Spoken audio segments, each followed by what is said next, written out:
Welcome back to Winley Mania, the greatest podcast you've never heard of, brought to you by the greatest band you've never heard of. That band being Winley. You gotta follow at Winley_band on Instagram to keep up with all of our nonsense, because trust me, there's a lot of nonsense happening, and you do not want to miss out on it. My name is Devin Hopkins. Andrew likes to call me man's best friend, but he's not here today to do that, so today I'm just Devin Hopkins. My guest today is Adam Andersen. He's the vocalist and guitarist from the early 2000s Tennessee band Feable Wiener. We talk about the band's formation, their touring experience, and what he's been up to now with his new band Wicked Celtics, also his latest solo release called Self-Hatred and all that, which is available through his Bandcamp, which will be linked in the description. This band has a very special place in my heart, and this episode was really cool to get to do, so let's jump right into it. Also, this is delicious. East Ciders, Austin East Ciders, blueberry yuzu. Ooh.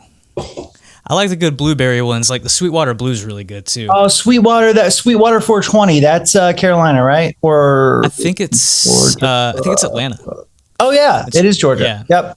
Sweetwater, awesome. Sweetwater 420. Yeah. I haven't had that in forever, dude. Yeah, it's been a minute since I've had those too.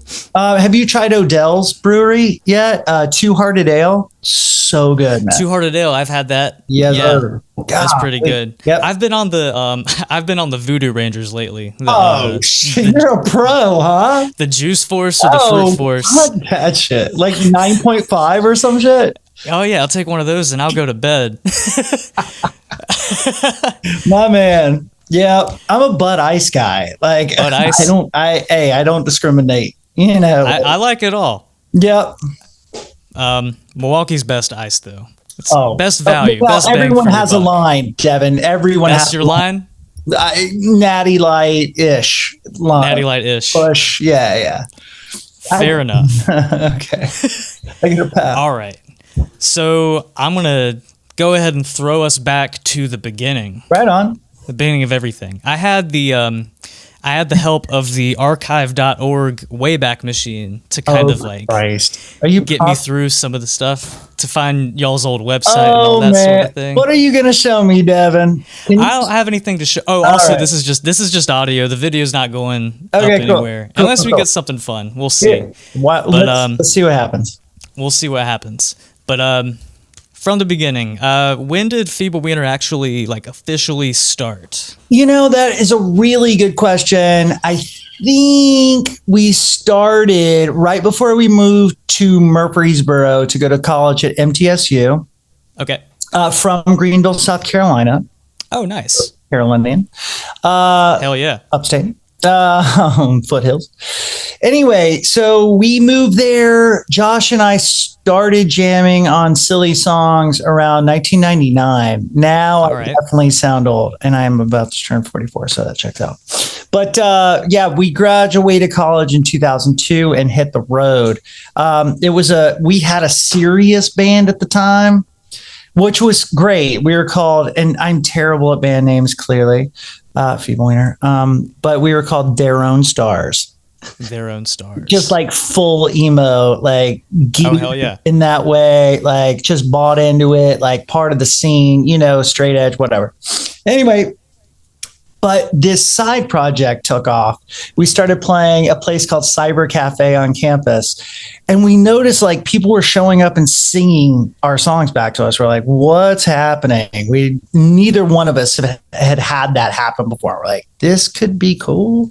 Then we started selling t-shirts that we made ourselves and merch. And then we would spray paint CDs with our art and put stickers on them. I don't know how many CD players we've destroyed in our career.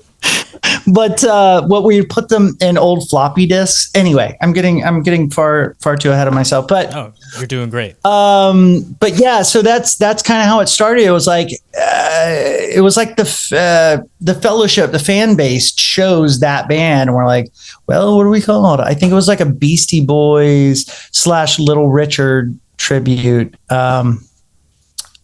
Feeble Wiener. We were just like, yeah, man, we're punk. Let's fucking go for it. We're pop punk. Ooh, fuck. Hell yeah.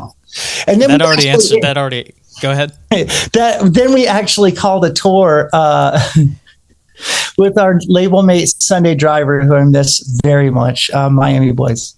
¿Por qué no puedes salir conmigo? Anyway, that's for them. Shout out to Alex, Charlie, and the boys. Arnold. Shout out to them. Oh God, Paul Trust, drummer. Anyway, so we've named that tour. Why don't you change your name, tour? And these are professional posters, like sent all across the country.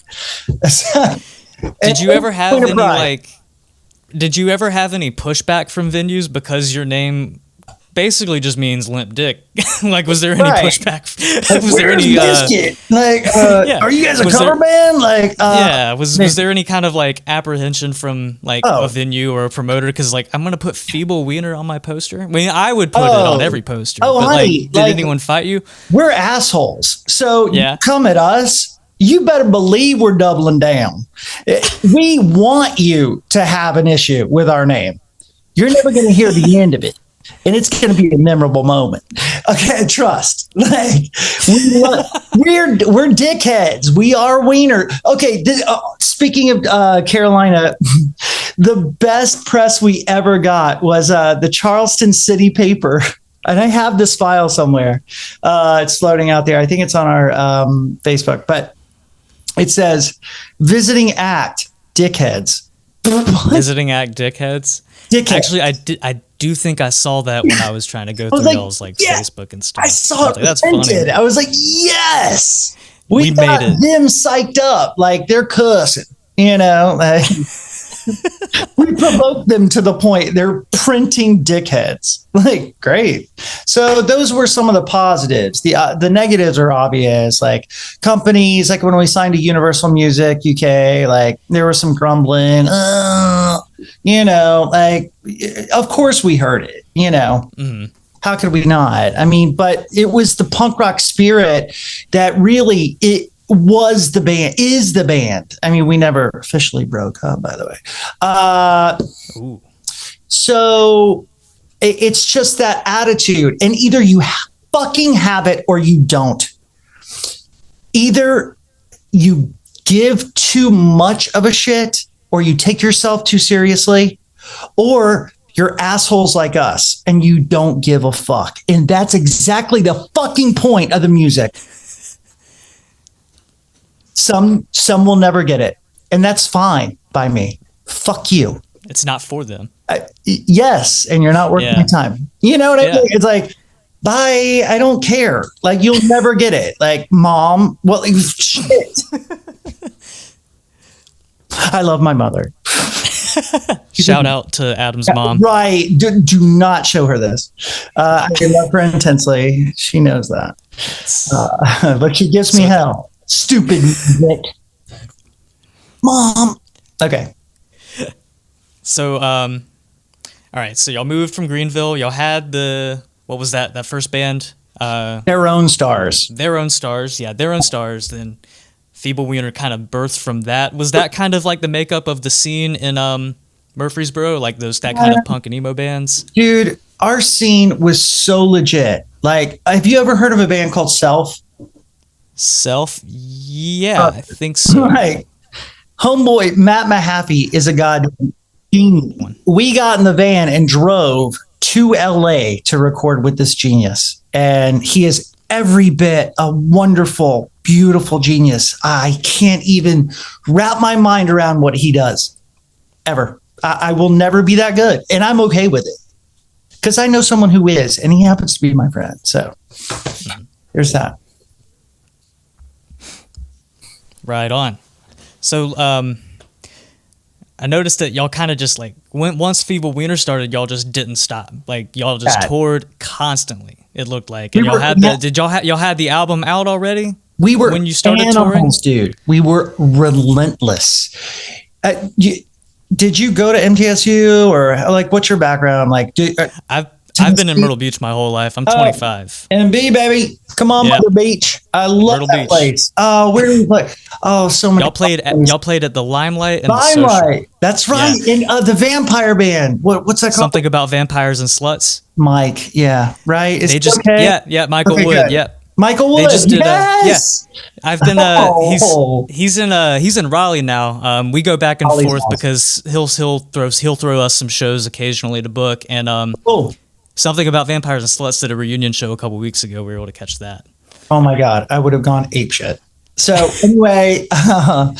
Limelight is an H&R Block now, by the way.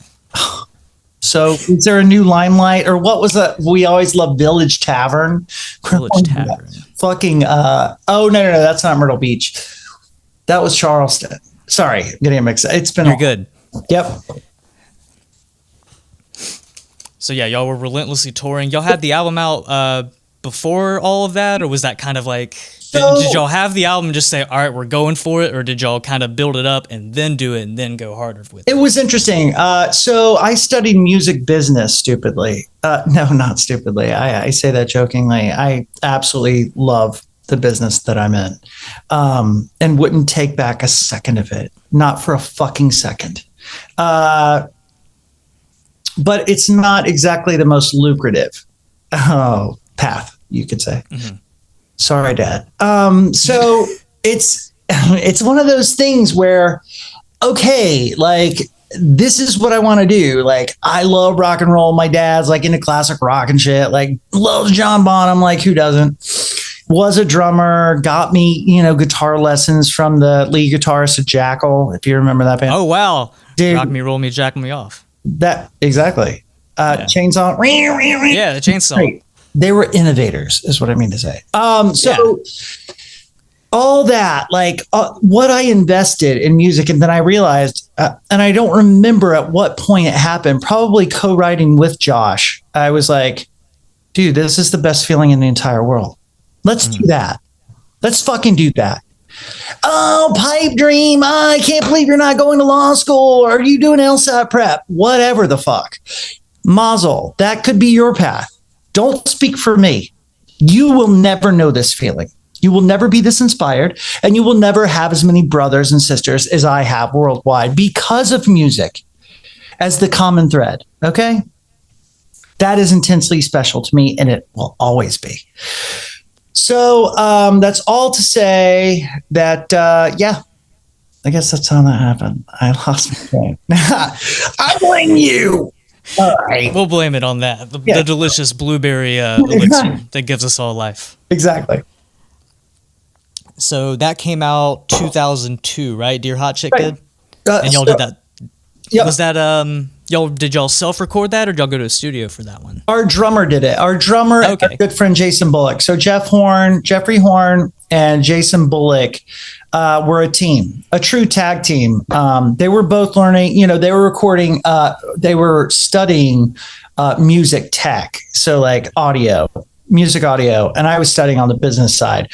But there's a lot of bleed over. Like, I take tech classes. I know how to wrap a mic cable and shit like that. Set up That's all you really need. Etc. Yeah, truly.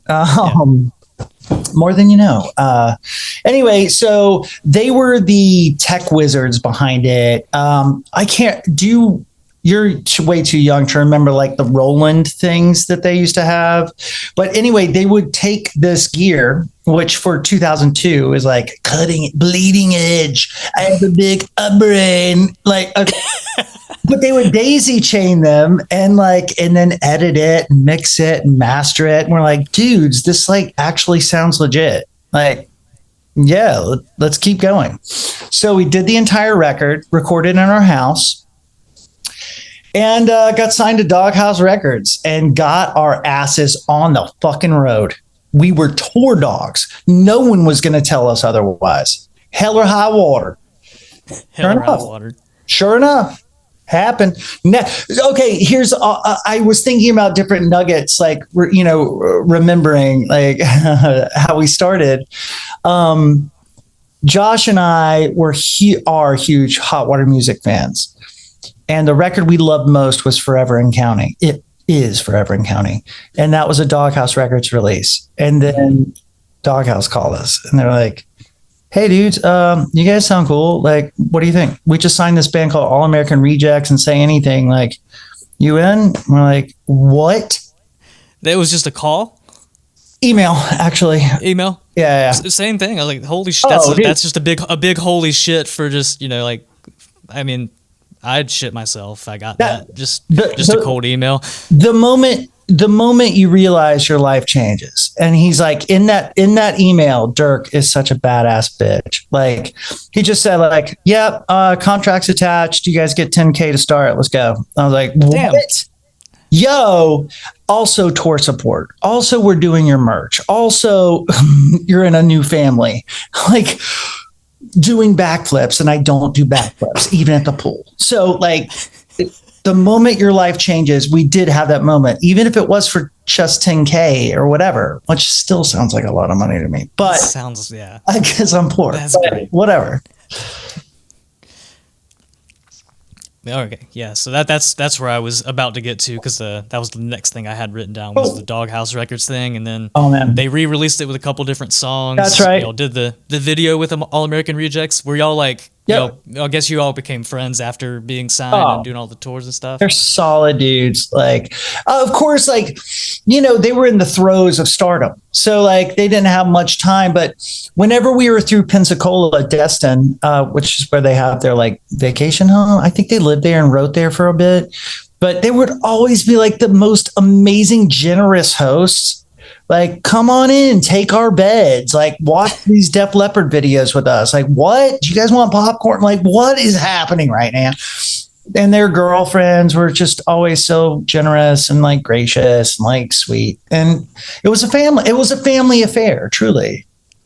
But yes, they're awesome. And I love them, even though they made fun of my band name on Fuse.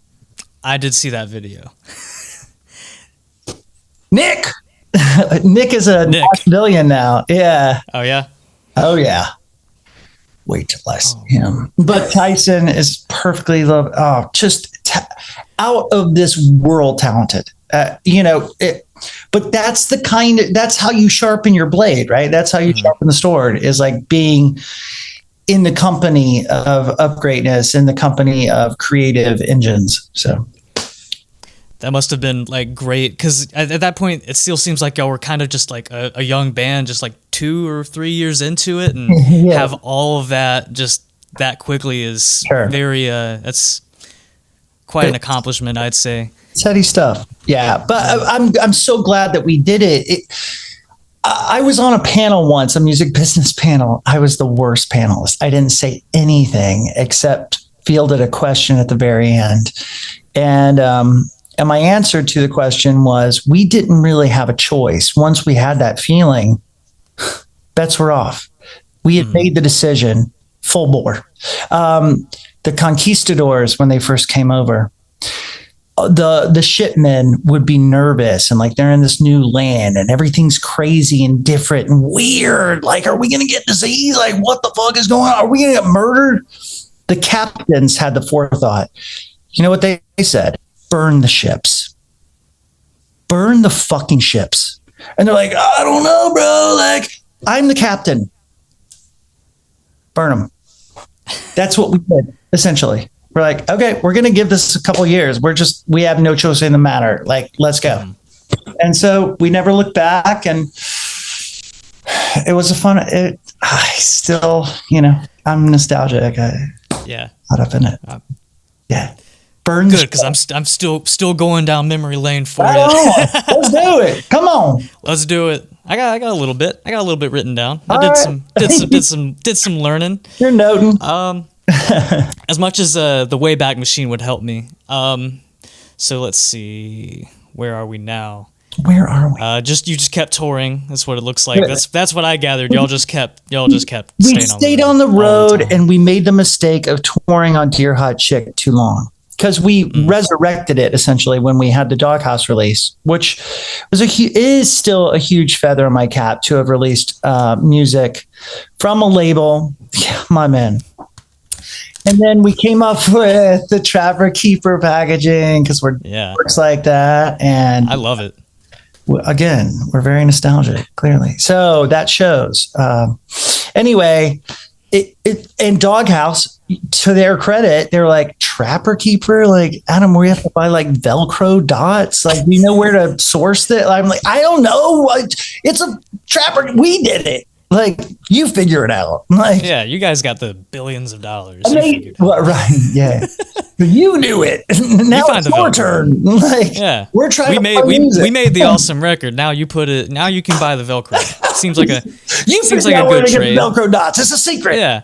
Don't look at Velcro HQ. Whatever. It's a ploy by Big Velcro to keep the whole career. Power Pop down. Yeah. Stifle us.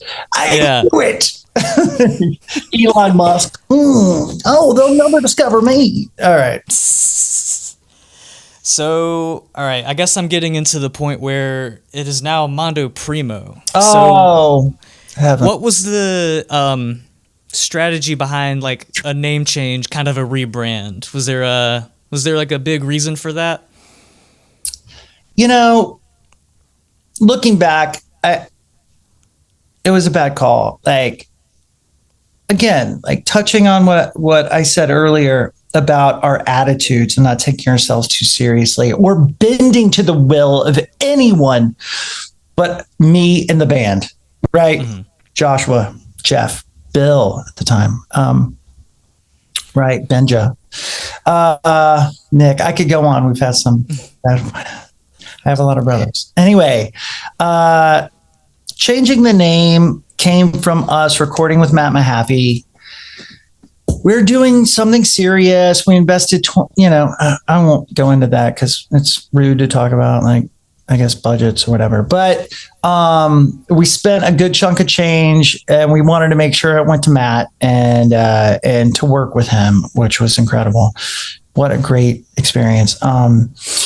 And then we were shopping to major labels, and DreamWorks was like super into it. And we were like on cloud nine, like, oh my God, Luke Wood, whatever.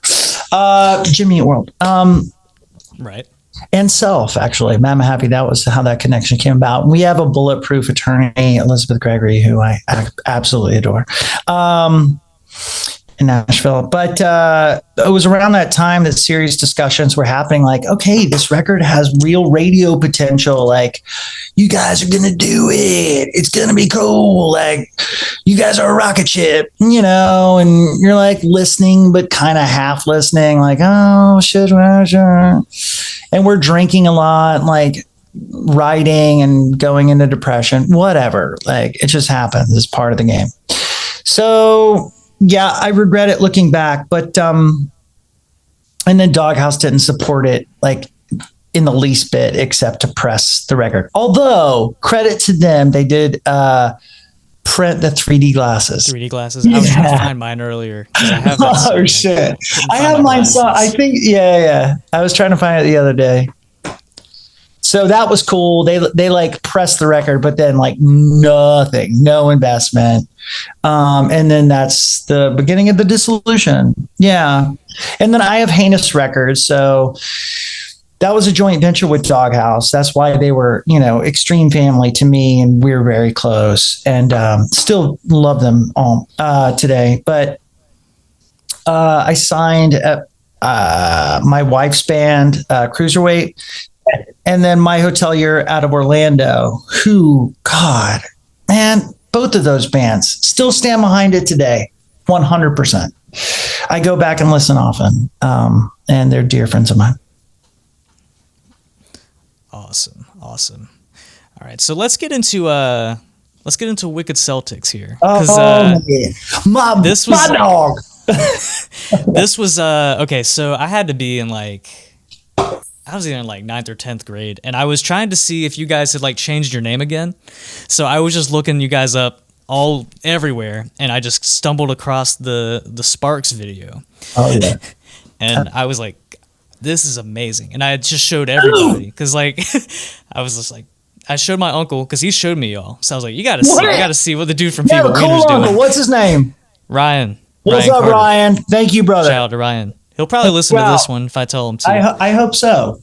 Yeah, but I showed him, you got to see this, and we were just amazed by it. And I never got to drink Sparks, but I could feel what you were going through. If it's not too much of a bad memory to dig out, can you describe Sparks? Oh, absolutely. It would be my pleasure and privilege. So Sparks was the drink that came out, the caffeinated alcoholic drink that just preceded Four Loko. Okay, which, as you know, is like wonderful and delicious and great and wild and deadly, but especially deadly. But Sparks, how does je ne sais quoi? Down, exactly. Oh, fuck you. So, désolé. Anyway, so Sparks. Okay, we have this venue in Austin called Emo's. And they had an inside stage and an outside stage. Like, it's bigger, like amphitheater-esque, but the inside stage was like this corner stage. And it was like anyone who's a musician in this goddamn town, Austin, Texas, you're playing Emo's. That is, especially punk rock and roll. Like, that's the gateway. It's like, it's kind of like a test. Like, you got to pass the test. Like, did you play Emo's? Cool, win. Rite of passage. It's a rite of passage. Exactly. So they had this drink called Sparkleberry, and it was not only Sparks, that was the basis, but then also vodka and cranberry, the garnish of lime. And the drunkest I've ever been in my entire life, I can honestly say, was on about 8 or 9 of those. The only reason I was standing was the caffeine, and I loved it. I loved it. I look back on it fondly. So I am an OG. Like, I'm an OG Sparks drinker. Like, I've been there before. I went to their fucking funeral at Red 7. There was an actual there was a funeral at Red 7? With a casket. Yes. Damn. Me and Bobby, my bass player at the time for Wicked Celtics. Was he the one on the rock playing the bass in the video? What? There was a bunch of people on the rocks in the He's on the rock. He's on the rock. He's on the rock, and he is on the rock. Not that rock, but like good rock, music rock. Oh God, music rock.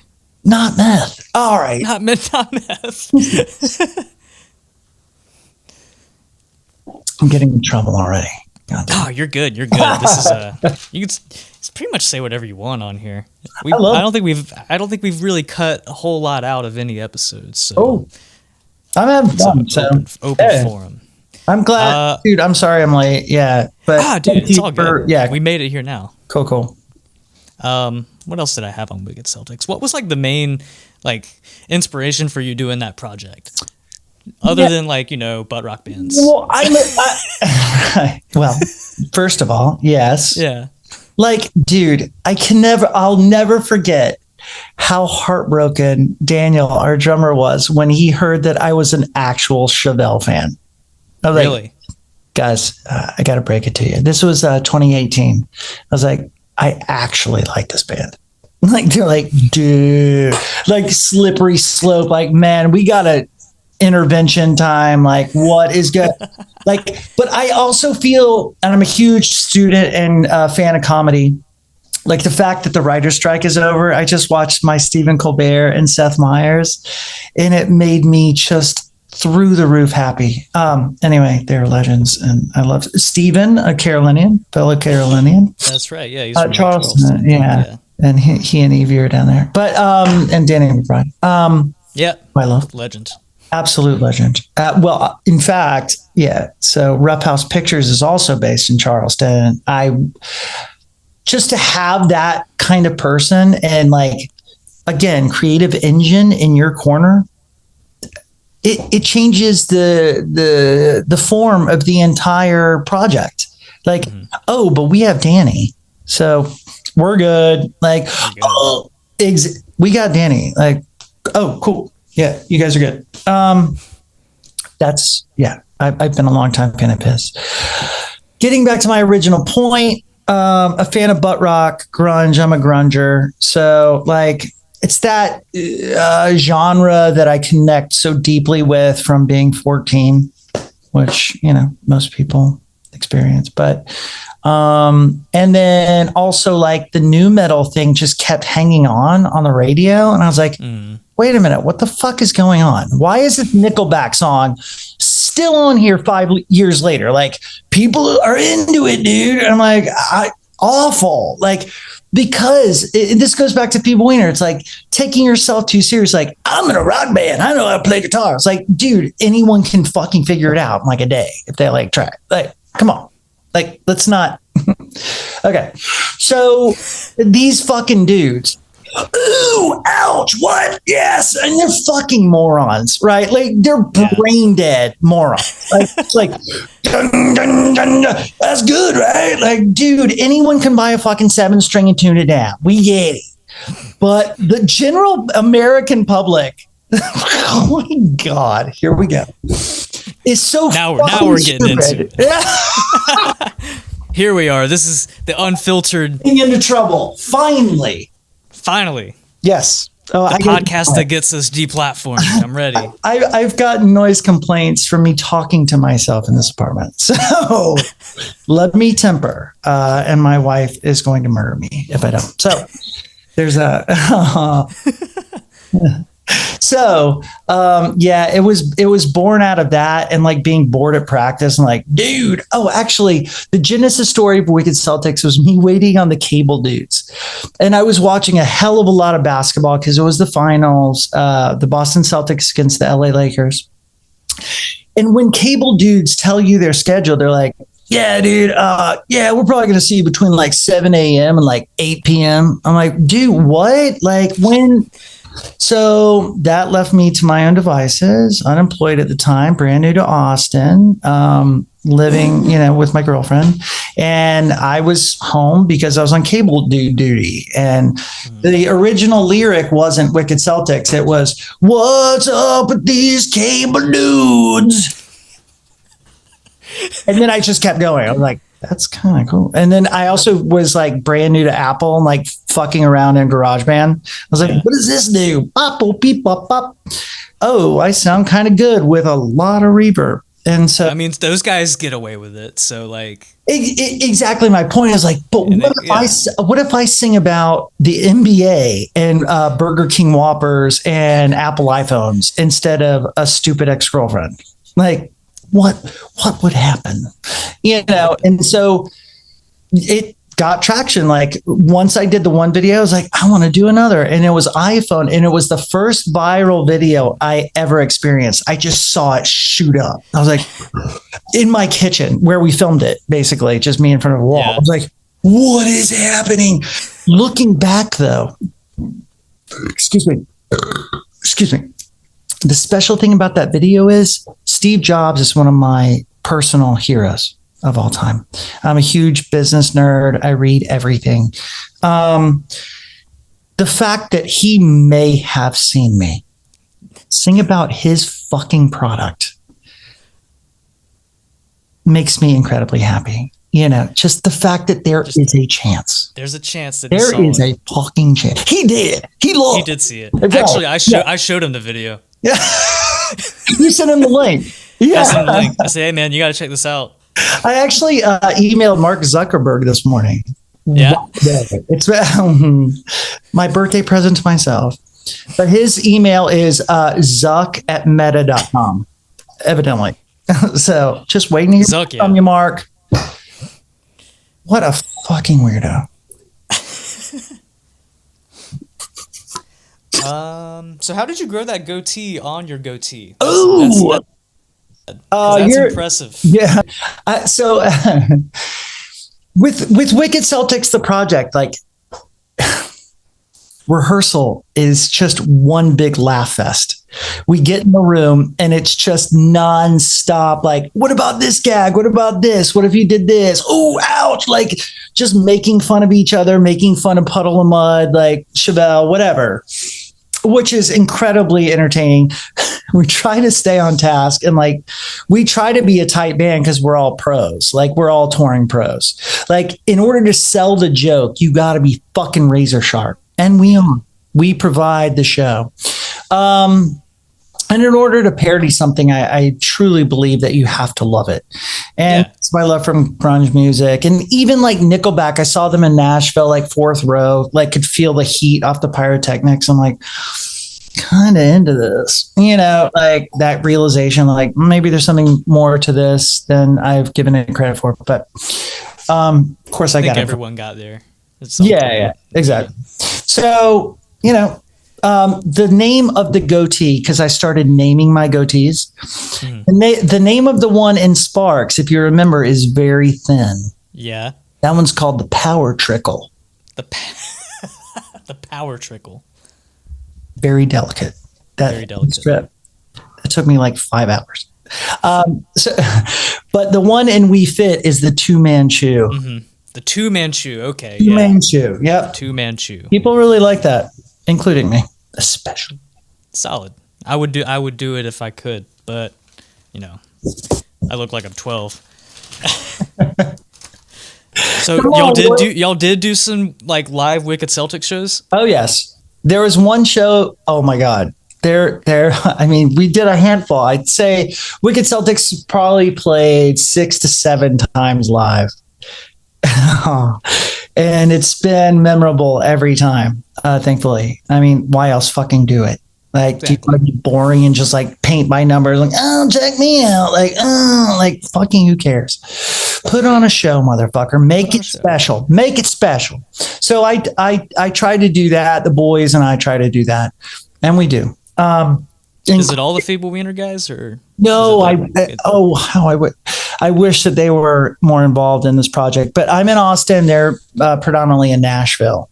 Gotcha. So as much as I'd like to split my time between the towns, I'm a poor musician. So what am I going to do? Like I'm here writing and doing a solo record, which I just released today, by the way, Darling Demons.